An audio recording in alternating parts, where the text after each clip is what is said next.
আসসালামু আলাইকুম সম্মানিত ভিউয়ার্স, আজকে দেখাবো যে আপনারা অনেকেই বলতেছেন যে মিলন ভাই ওটিপি অফারগুলো যে আরো কম টাকা দিয়ে দিতেছে বা আরো কমে কেমনে হিট করতেছে। দেখা যায় যে অনেকে আরো কম টাকা দিয়ে হিট করে গ্রুপে। দেখেন একটা বিষয় হলো কি ভাই, ওটিপি যে হিট করে এটা অনেক প্রকার ভাবে হিট করা যায়। এর অফার বলতে অফার জগতে যত অফারগুলো আছে অনেক প্রকার ভাবে হিট করা যায়, অনেক অফার আছে। এর কোনো অফারে কোনো শেষ নাই, যেটা অফারে কোনো শেষ নাই। অফার কিন্তু অনেক প্রকার অফার আছে। আজকে আপনাদের দেখাবো যে অনেকে কম টাকা দিয়ে হিট করছে, এগুলো কোথায় থেকে, এগুলো কোথায় থেকে কেমনে হিট করতেছে। আর প্রথমে বলে রাখি, যারা আমাদের চ্যানেলটা সাবস্ক্রাইব করেন অবশ্যই চ্যানেলটা সাবস্ক্রাইব করে দিয়ে পাশে থাকবেন, আর ভিডিওটা A to Z দেখবেন, তাহলে কিন্তু সম্পূর্ণ জিনিসটা বুঝতে পারবেন। অনেকে ভিডিওটা স্কিপ করে দেখেন বা কেটে কেটে দেখেন, তাহলে কিন্তু কিছুই বুঝতে পারবেন না। দেখেন মাইরবি অ্যাপসে আমি একটু প্রবেশ করলাম। যে নিয়মটা দেখাবো এটা কিন্তু গিফট করে দেখাবো। এই কদিন আপনি এতদিন যে আপনি অফারগুলো দিয়েছেন ইজি প্ল্যান থেকে কিন্তু দিয়েছেন, আজকে গিফট যে অপশনটা আছে এখান থেকে আপনাকে দেখাবো যে গিফট করে দিবেন কি আপনি এক সিমে থেকে অন্য সিমে। এটা ওটিপি নেওয়া লাগবে ঠিক আছে, কিন্তু ওটিপি নিয়ে আপনি মানে গিফট করে নিতে হবে। মানে আপনি কিন্তু প্রথম যে কাজটি করতে হবে, এই যে সিম আপনি যে গিফট প্যাকেজগুলো হিট করেন অবশ্যই কিন্তু ডিসকাউন্ট দিয়ে আপনার ব্যালেন্স নেওয়া থাকতে হবে। দেখেন গিফট প্যাকেজ, আমি গিফটের অপশনে ক্লিক করলাম। ক্লিক করার পরে আপনি এখন একটা 35 জিবির প্যাকেজটা দেখাই, 35 জিবির প্যাকেজটা দেখাই। এটা শুধু আপনার সেম একটু দেখে আপনি এরকম আপনার যেগুলো আছে এগুলো আমার ডিসক্রিপশন বক্সে লিঙ্ক দেওয়া থাকবে ভিডিওর প্রত্যেকটা। ওগুলা কোন অফার কেমনে ওগুলো সেম প্রসেসে, খালি আপনি খালি নিয়মটা দেখাই দিই। এখন দেখেন যে আমি 35 জিবি দেবো। এটা তো অবশ্যই জানেন যে 5 জিবি মানে 35 জিবি, 5-7 35 জিবি, 7 দিন মধ্যে আপনি হিট করবেন। হিট করার পরে এই জায়গায় দেখেন যে 220 টাকা চার্জ কাটতেছে। আপনি যদি এখন গিফট করুন, এখন দেখেন আপনি গিফটের নামে একটা অপশন আছে নিচে, দেখেন এই যে এটাতে আপনি ক্লিক করুন। ক্লিক করার পরে এই জায়গায় যে একটা অপশন আছে দেখেন নাম্বার, আপনি যে নাম্বারে গিফট করবেন অবশ্যই ওই নাম্বারটা এই জায়গায় দিয়ে দিবেন। ওই নাম্বারটা এই জায়গায় সিলেক্ট করবেন। যেমন আমার নাম্বারটা আমি সিলেক্ট করে দিলাম। দেওয়ার পরে এখন আপনি দেখেন গিফট করুন, এই যে গিফট হিসেবে পাঠান। এখন এটাতে ক্লিক করলে কিন্তু আমার 220 টাকা একটা চার্জ কাটবে, 35 জিবি 7 দিন মধ্যে চলে যাবে। এখন এটা কিন্তু আপনি গিফট প্যাকেজের অপশনগুলো দেখালাম। এখন আপনার দেখুন ইজি প্ল্যান থেকে আপনি এই যতদিন হিট করলেন,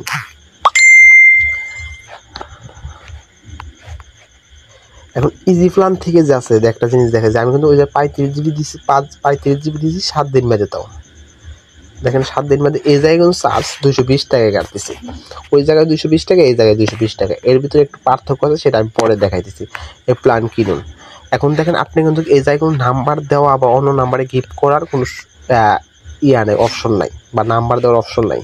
এখন এটা শুধু ইজি প্ল্যান দিয়ে কিনলে নিজের জন্য কিনতে হবে। এখন আপনার একটা জিনিস বুঝাই যে আপনি ধরেন এই সিমে 1000 টাকা ব্যালেন্স নিয়েছেন, যেমন আপনি সিম আগে যেমন গিফট প্যাকেজ 7 দিন বাদে 25 জিবি 20 জিবি গিফট প্যাকেজগুলো হিট করেন। আপনি এই সিমে 1000 টাকা ব্যালেন্স নিয়েছেন। ব্যালেন্স নেওয়ার পরে আপনি এখন ব্যালেন্স তো অবশ্যই ডিসকাউন্টে নিয়েছেন, ধরেন 5% ডিসকাউন্টে ব্যালেন্স নিয়েছেন, 5% ডিসকাউন্টে ব্যালেন্স নিয়েছেন। এখন 5% ডিসকাউন্টে যদি আপনার ব্যালেন্স নাও থাকে, আর আপনি যে এই যে ইজি প্ল্যান থেকে যে অফারগুলো হিট করেন এগুলো কিন্তু সরাসরি আপনারা যদি নাও করেন, তাহলে কিন্তু আপনারা কী করেন, কী কাজটা করেন, সরাসরি বিকাশ থেকে আপনারা মানে ব্যালেন্সটা নেন। বিকাশ থেকে ধরেন 35 জিবি প্যাকেজটা হিট করবেন, আপনি 220 টাকা রিচার্জ করেন, 220 টাকা আপনি কিন্তু সরাসরি বিকাশ থেকে রিচার্জ করেন, তাহলে কিন্তু আপনি কোনো কমিশনটা পান না। এখন আপনি গিফট প্যাকেজ থেকে যখন দিবেন, অবশ্যই আপনারা যারা গিফট প্যাকেজ হিট করেন অবশ্যই কিন্তু আপনার ডিসকাউন্টে ব্যালেন্স নিলে কিন্তু আপনাদের গিফট প্যাকেজগুলো সেল করে একটু মজা পান। এখন দেখেন যদি আমার 5% ডিসকাউন্টে যদি আমার ব্যালেন্স নেওয়া থাকে, তাহলে কিন্তু আমি অলরেডি 220 টাকা যে প্রাইসটা আছে এর ভিতরে কিন্তু আমি ডিসকাউন্ট কিছু ব্যালেন্স পাইতেছি, যেমন আমি গিফট করে দিতেছি। এখন ডিসকাউন্টে যে ব্যালেন্সটা পাই দিয়েছি 220 টাকায়, আপনার দেখেন 5% ডিসকাউন্টে যদি আপনার ব্যালেন্স না থাকে, তাহলে আমি আপনাদেরকে একটা হিসাব করে দেখাই। দেখেন আমার কিন্তু অলরেডি 1000 টাকার ভিতরে 50 টাকা দেখেন আমার কিন্তু এই জায়গায় হইতেছে। এখন 50 টাকা যদি আমার হয়, তাহলে আমার কিন্তু এই জায়গায় যে টাচ অপশনটা আছে, আমি কিন্তু ওই জায়গায় 220 টাকা চার্জ কাটতেছি। দেখেন 220 টাকা গুণন 5, দেখেন এই জায়গায় কিন্তু প্রায় আমার 11 টাকা কিন্তু আপনার ডিসকাউন্টটা যে ব্যালেন্সটা নিলাম 11 টাকা কিন্তু আমার অপশনটা পাইতেছি। এখন দেখেন এই অফারটা যদি আমি 11 টাকা কমিশন পাই, তাহলে কিন্তু আমি যদি এই জায়গায় 5 টাকা ডিসকাউন্ট দিই বা 5 টাকা দিলাম, তাহলে কিন্তু 5 টাকা আরও কিন্তু থাকলো। দেখেন এটা কিন্তু আবার 11 টাকা মানে পাইতেছি, ক্যাশব্যাক মানে ব্যালেন্সের কমিশনটা পাইতেছি।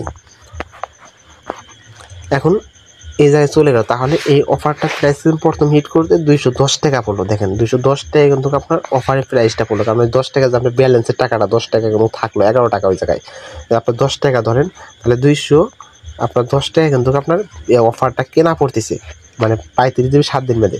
এখন আপনি মেয়াদ বাড়ানোর অপশনটা কিন্তু অবশ্যই কিন্তু আপনার ওটিপি নিতে হবে। ওটিপি নিয়ে কিন্তু আপনার অ্যাপসে লগ ইন দিতে হবে। অ্যাপসে লগ ইন দেওয়ার পরে এই ইজি প্ল্যান থেকে যে অপশনটা আছে, ইজি প্ল্যান থেকে অপশনটা থেকে আপনি কিন্তু এই 30 দিন মানে 10 মিনিট দিয়ে আবার এই জায়গায় কিন্তু আপনি অনেক বঙ্গ সিলেক্ট করেন ভাই, না বা বঙ্গ সিলেক্ট করতে হবে না। এখন আরেকটা পদ্ধতি আছে, বঙ্গ সিলেক্ট করলে যে 45 টাকা চার্জ কাটে। দেখেন 45 টাকা চার্জ কাটে, সেটা না করে আপনি যদি এই যে সিনেমাটিক আপনি ক্লিক করেন তাহলে 40 টাকা চার্জ করে দেখেন, এই জায়গায় কিন্তু 5 টাকার ডিসকাউন্ট।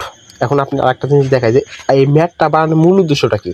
মূল উদ্দেশ্যটা হলো আপনার যখন 7 দিন মেয়াদে হিট করেন, এমবি দিলে কিন্তু এমবির মেয়াদ বাড়ে, মিনিট দিলে মিনিটের মেয়াদ বাড়ে। ডেইলি জিপি যেটা আছে এটার মেয়াদ বাড়ার কারণ হলো যে আপনার এমবি যে আছে এইটার কারণে কিন্তু অলরেডি মেয়াদ বাড়ে, কারণ যে এমবির মেয়াদ বাড়ে। দেখেন এই জায়গায় কিন্তু 50 এমবি যাওয়ার কারণে কিন্তু আপনার ওই মেয়াদটা বাড়ে। আপনারা কিন্তু এরকমভাবে সেম প্রসেসে আপনারা মানে এরকম কাজটা করবেন। এখন এই 50 জিবি দেওয়ার কারণে কিন্তু আপনার মানে মেয়াদটা এই যে 30 দিন বাড়তেছে, আর আপনি 30 দিন মেয়াদে 10 মিনিট দিচ্ছেন, মিনিটের মেয়াদটা অলরেডি বাইরে যায়। তারপর আপনারা দেখেন 50 এমবি যাওয়ার কারণে আপনার মূলত এমবির মেয়াদটা বাড়ে। এখন এই যে অবশ্যই কিন্তু কাস্টমারের কাছে ওটিপি নিয়ে আপনার মেয়াদটা বাড়াইতে হবে, মানে আপনার ওটিপি নেওয়ার প্রয়োজন হবে না শুধু আপনি এই যে এমবি মিনিট দেওয়ার সময়, কিন্তু আপনার যখন মেয়াদগুলো বাড়াবেন তখন কিন্তু ইজি প্ল্যান থেকে আপনার ওই সিমের ওটিপি নিয়ে আপনার ইজি প্ল্যান থেকে মেয়াদ বাড়াইতে হবে। 40 টাকা রিচার্জ করে আপনি কিন্তু মেয়াদ ওটাতে বাড়াই দিতে পারবেন। এছাড়া ব্যতীত ওই সিমে কোনো রিচার্জ করা লাগবে না। রিচার্জ করার জন্য শুধু 40 টাকা রিচার্জ করবেন, যেটা মেয়াদ বাড়াইতে হবে। আর আপনার সিমে তো ডিসকাউন্টে ব্যালেন্স দিতে হবে, যেহেতু আপনি গিফট করে দিবেন।